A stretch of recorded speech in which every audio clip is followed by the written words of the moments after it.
사도신경으로 우리의 신앙을 하나님께 고백하겠습니다. 나는 전능하신 아버지 하나님 천지의 창조주를 믿습니다. 나는 그의 유일하신 아들 우리 주 예수 그리스도를 믿습니다. 그는 성령으로 잉태되어 동정녀 마리아에게서 나시고 본디오 빌라도에게 고난을 받아 십자가에 못 박혀 죽으시고 장사된 지 사흘 만에 죽은 자 가운데서 다시 살아나셨으며 하늘에 오르시어 전능하신 아버지 하나님 우편에 앉아 계시다가 거기로부터 살아있는 자와 죽은 자를 심판하러 오십니다. 나는 성령을 믿으며 거룩한 공교회와 성도의 교제와 죄를 용서받는 것과 몸의 부활과 영생을 믿습니다. 아멘. 찬송가 545장입니다. 찬송가 545장 이 눈에 아무 증거 아니 배워도 찬송가 545장 이 눈에 아무 증거 아니 배워도 하나님께 찬양 올려드립니다.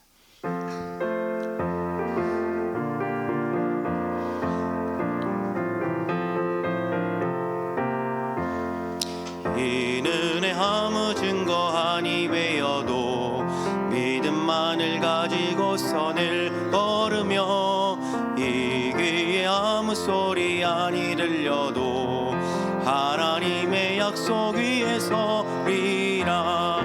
걸어가세 믿음 위에 서서 나가세 의심 버리고 걸어가세 믿음 위에 서서 눈과 귀에 아무 증거 없어도 이 눈이 보기에는 어떠하든지 이미 얻은 증거대로는 믿으며 이 맘에 의심 없이 살아갈 때에 우리 소원 주 안에서 이루리. 걸어가세 믿음 위에 서서 나가세 의심 버리고 걸어가세 믿음 위에 서서 눈과 귀에 아무 증거 없어도 주님의 거룩함을 두고 맹세한 주 하나님 아버지는 참 이쁘다. 그 귀한 모든 약속 믿는 자에게 능치 못할 무슨 일이 있을까. 걸어가세 믿음 위에 서서 나가세 의심 버리고 걸어가세 믿음 위에 서서 눈과 귀에 아무 증거 없어도. 아멘. 오늘 우리에게 주시는 하나님의 말씀은 요한복음 4장 43절에서 54절까지 말씀입니다. 오늘 우리에게 주시는 하나님의 말씀은 요한복음 4장 43절에서 54절까지 말씀입니다. 저와 여러분이 한 절씩 교독하고 마지막 54절은 함께 읽도록 하겠습니다. 요한복음 4장 43절에서 54절까지 말씀입니다. 이틀이 지나매 예수께서 거기를 떠나 갈릴리로 가시며 친히 증언하시기를 선지자가 고향에서는 높임을 받지 못한다 하시고 갈릴리에 이르시매 갈릴리인들이 그들을 영접하니 이는 자기들도 명절에 갔다가 예수께서 명절 중 예루살렘에서 하신 모든 일을 보았음이더라. 예수께서 다시 갈릴리 가나에 이르시니 전에 물로 포도주를 만드신 곳이라. 왕의 신하가 있어 그의 아들이 가버나움에서 병들었더니 그가 예수께서 유대로부터 갈릴리로 오셨다는 것을 듣고 가서 청하되 내려오셔서 내 아들의 병을 고쳐 주소서 하니 그가 거의 죽게 되었음이라. 예수께서 이르시되 너희는 표적과 기사를 보지 못하면 도무지 믿지 아니하리라. 신하가 이르되 주여 내 아이가 죽기 전에 내려오소서. 예수께서 이르시되 가라 내 아들이 살아있다 하시니 그 사람이 예수께서 하신 말씀을 믿고 가더니 내려가는 길에서 그 종들이 오다가 만나서 아이가 살아있다 하거늘 그 낫기 시작한 때를 물은즉 어제 7시에 10기가 떨어졌나이다 하는지라. 그의 아버지가 예수께서 내 아들이 살아있다 말씀하신 그때인 줄 알고 자기와 그 온 집안이 다 믿으니라. 함께 읽겠습니다. 이것은 예수께서 유대에서 갈릴리로 오신 후에 행하신 두 번째 표적이니라. 아멘. 기도하겠습니다. 존귀하신 아버지 하나님, 은혜를 감사합니다. 오늘도 이 새벽에 우리를 깨워주시고 주의 말씀과 또 기도와 또 찬양 가운데 하나님을 경험할 수 있는 기회를 허락하여 주심을 너무나도 감사합니다. 우리에게 오늘 하루라는 귀한 시간을 주시고 하나님을 만날 수 있는 이 예배의 장소까지 불러주시는 놀라운 기회를 주셨으니 이 모든 환경 속에서 하나님을 믿는 믿음으로 반응할 수 있는 오늘 하루 될 수 있게 은혜 베풀어 주시옵소서. 주님께 귀한 예물을 올려드립니다. 감사헌금과 1,000번째 예물, 우리의 마음과 소원을 담은 이 예물 하나님께서 기뻐 받아주셔서 아버지의 뜻이 하늘에서 같이 우리의 기도의 제목 가운데, 우리의 삶의 자리 가운데 하나님께서 충만하게 역사하는 것들을 경험케 하여 주시옵소서. 오늘 주의 말씀을 듣습니다. 이 말씀을 마음속 깊이 새길 수 있게 하시며 이 말씀을 듣는 것으로만 끝나는 것이 아니고 이 말씀을 바라보는 것으로만 머무는 것이 아니라 정말 이 말씀이 살아서 우리 삶과 이 교회와 이 나라와 민족을 변화시키는 놀라운 말씀으로 믿어낼 수 있는 복된 삶으로 변화시켜 주시옵소서. 감사드리며 살아계신 예수님의 이름으로 축복하며 기도드립니다. 아멘. 오늘도 이 새벽 오신 여러분들에게 하나님의 은혜와 평강이 함께 해주시기를 간절히 축원드리겠습니다. 담임 목사님께서 이제 수요일까지 이제 새벽과 그 저녁에 강경교회에서 부흥의 인도차 출타하셨습니다. 목사님을 위해서 기도해 주시고 또 돌아오는 여정길과 그곳에서도 하나님의 은혜를 충만하게 끼칠 수 있는 축복의 통로가 될 수 있도록 중보해 주시기를 부탁드리겠습니다. 우리가 올해 들어서 이제 요한복음 말씀을 함께 묵상하고 있습니다. 이 요한복음은 우리가 잘 알다시피 총 7개의 표적이 기록되어 있는 이 성경이라는 거 알고 계시죠? 오늘은 두 번째 표적에 대해서 우리가 함께 살펴봤으면 좋겠고요. 이 두 번째 표적을 통해서 우리가 무엇을 회복해야 되고 또 어떤 것들을 적용해야 되는지 한번 살펴보는 은혜의 시간이 되었으면 좋겠습니다. 첫 번째 기적은 예수님께서 이제 가나라는 지역의 혼인잔치에 초청받으셔서 그곳에서 이제 물로 포도주를 만드신 사건이 첫 번째 기적이라고 성경 기록하고 있습니다. 우리가 잘 아시는 이 첫 번째 가나 이 표적은 물 항아리에 있는 그 물을 포도주로 만드는 기적이었는데요. 이 물 항아리에 대해서 여러분 잘 알지 않습니까? 이 물 항아리는 그 당시 이제 유대 민족들이 초청을 받으면은 그들이 이제 발을 씻었던 물입니다. 이 발을 씻었던 물이라는 이 존재 자체가 이 포도주가 되었다라는 사실 여러분 혹시 믿기십니까? 어떠세요? 말씀 드렸을 때 발 씻는 물이 포도주가 되었다라는 게 믿기십니까? 이 부분을 여러분들이 한번 잘 점검해 보시면 좋을 것 같아요.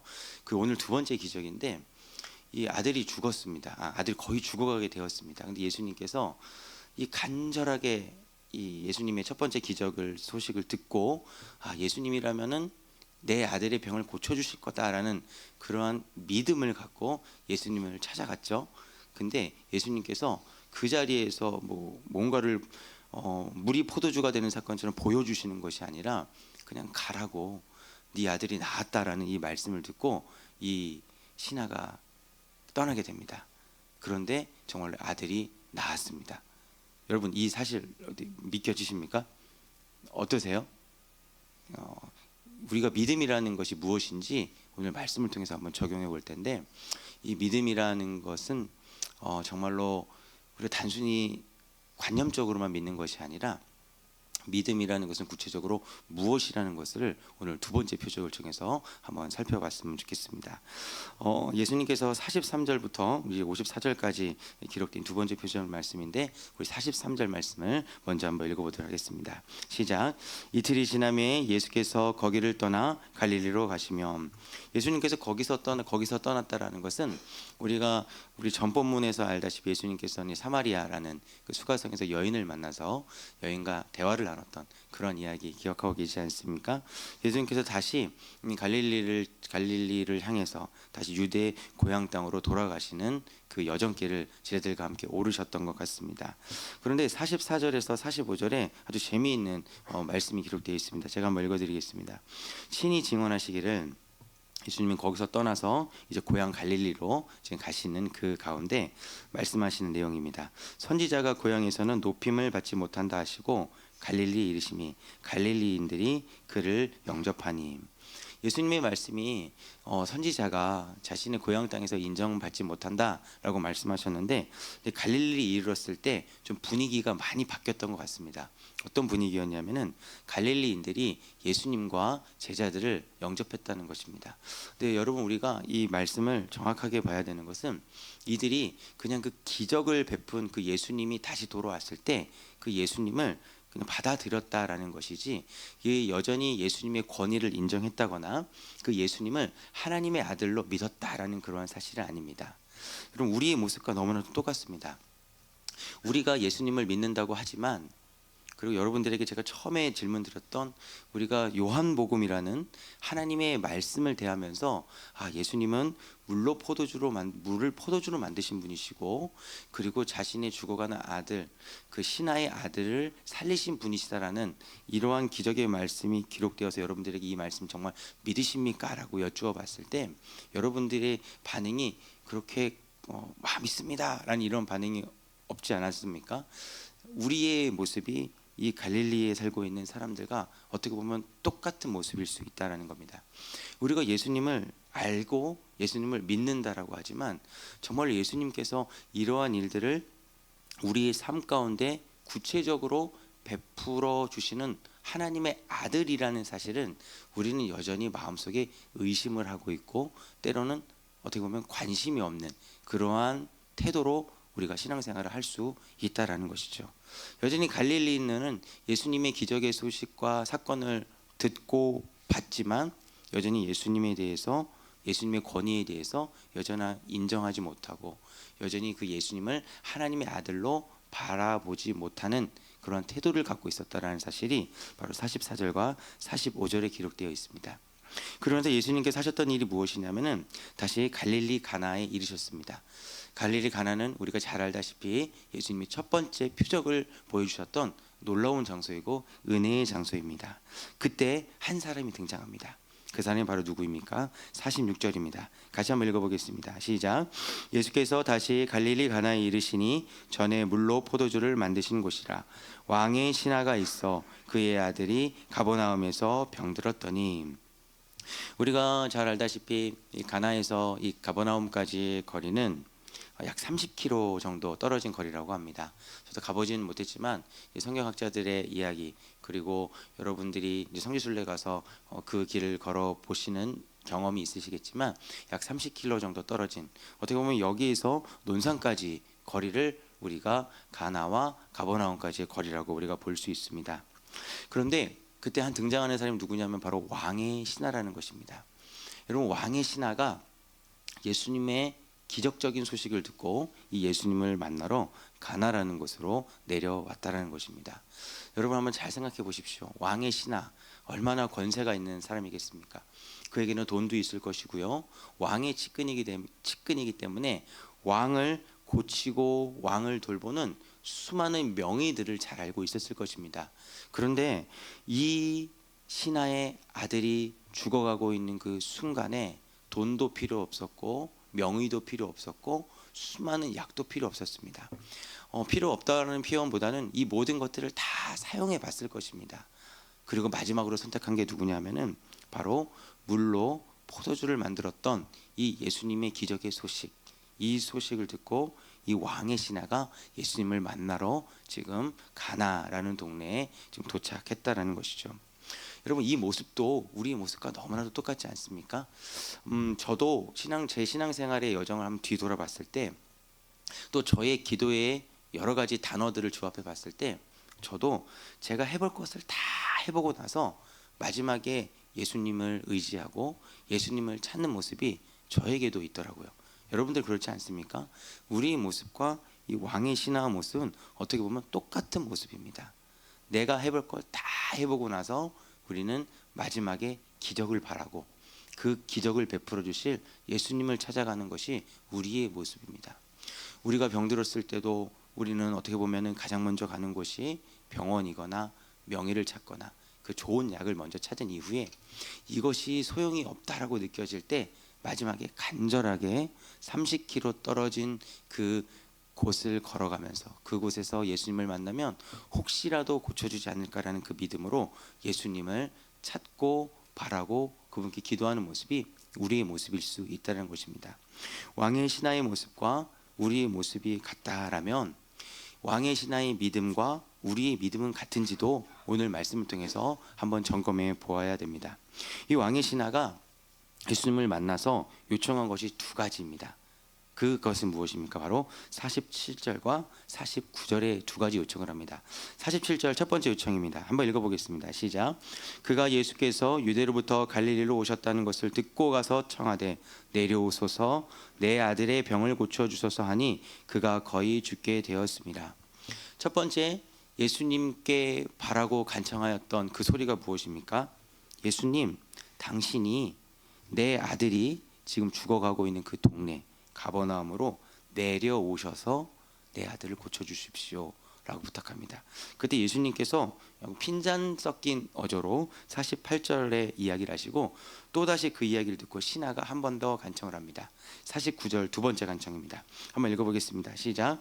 신하가 이르되 주여 내 아이가 죽기 전에 내려오소서. 두 번째 간청은 무엇입니까? 죽기 전에 내려오셔서 내 아이를 고쳐달라는 것입니다. 이 모습도 우리의 모습과 너무나도 똑같습니다. 여러분, 예수님께 그냥 예수님 사정을 이야기하면 예수님께서 어떻게 반응하실지를 한번 기다려보면 어땠을까요?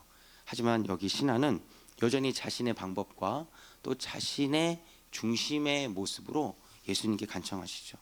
예수님, 내려오셔서 내 아들을 좀 고쳐주십시오.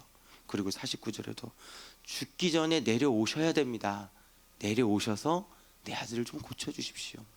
우리가 얼핏 지나가 보면은 정말로 간절한 모습이구나 라고 우리가 이 왕의 신하의 믿음을 생각해 볼 수 있을 텐데, 사실 이 왕의 신하의 모습은, 왕의 신하의 믿음은 여전히 내 방식과 내 중심대로 그 기적을 한번 성취해 보겠다는 내가 어떻게 한번 이 신적인 존재를 움직여서 내가 기적을 경험해 보겠다는 내 중심적인 믿음의 방식이 47절과 49절에는 녹아 있다는 것이죠. 이러한 중심적인 믿음의 방식을 바라보고 예수님께서 그 왕의 신하에게 한마디를 하십니다. 이것이 중요합니다. 50절에 예수님께서 뭐라고 말씀하십니까? 예수께서 이르시되 그냥 가라, 네 아들이 살아있다 라고 말씀하십니다.